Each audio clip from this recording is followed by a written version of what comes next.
Okay, thank you. And there's one other person that I think everyone would enjoy meeting this evening, and that is Victor Villaseñor. And this estate was built by his father, I think 1941. His dad came up from Mexico as a result of the revolution, and they founded this wonderful property. So I wonder, Victor, are you within earshot? Yes, I see Victor. And again, I would like to thank Victor for letting us have this event here. And Barbara Villaseñor as well. Thank you.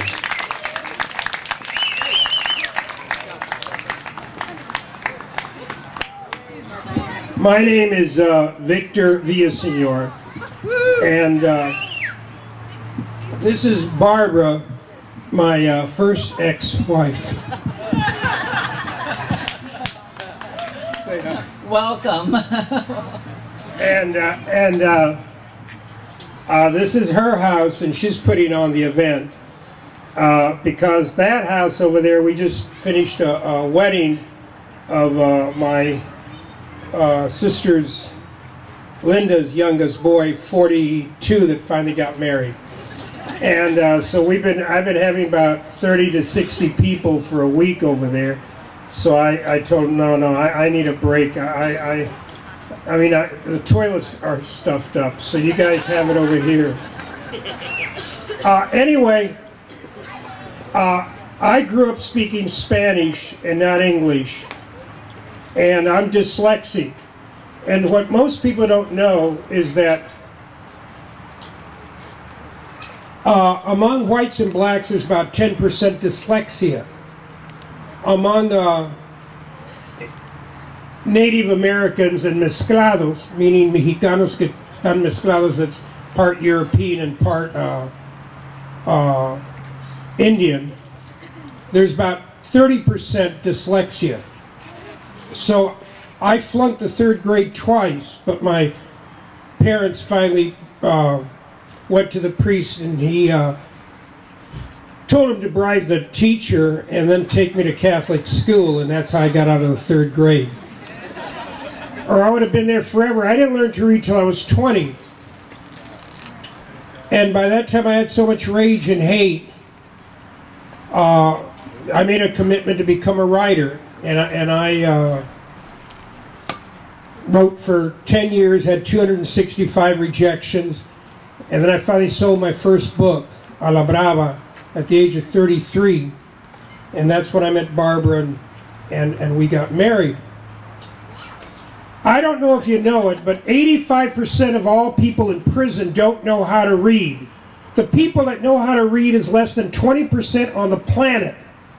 And the people that don't know how to read are ridiculed by people that know how to read, and crushed and squished and everything else. And what happens is, when you don't even know it, but the ACE students, the teachers, you don't like them, and people that had basically a D and F experience at school like myself, I was considered stupid. So anytime I hear of an organization that's going to help kids, and what's that word? Metaform? That one. If it really is a way of helping the future. I wasn't stupid, I just couldn't read. And I shocked my teachers when I learned how to play chess finally. And then I became chess champion of the entire school and all the faculty. And as one teacher told me, he said, when I beat him in chess 5 times real fast, and he was from West Point, and I said, "Where's that?" He said, "Back east." I said, "Why do you call it West Point?" And he got real upset. And I told him I didn't have time to beat him. I had to come home, because this used to be a big ranch to feed livestock. And he said, "What makes you think I can beat you?" And I said, "Well, you're not very good." And I beat him 5 times in a row, and he finally said to me, "You're not a stupid Mexican, you're just lazy." And I said, "Oh, thank you, sir." It was the first time I wasn't called stupid. I want you to know that a friend of mine, our friend Bill Cartwright, is a counselor for 30 years, and he says the opposite of Depression is expression. And when you write something down and you commit it to paper, you're getting it out of your psyche and you're giving room for something else. To help people how to read and write, and not only do well in school, it helps them, prepares them to do well in life and not end up in prison. This is a wonderful thing that's going on here. If I hadn't had the outlet of writing, I'm very good with weapons. I would have probably killed all the teachers that were mean to me and hung them. And instead I became a writer, and I am lucky enough to, and hard enough working at it. I work about 60 to 80 hours a week because I'm a rewriter.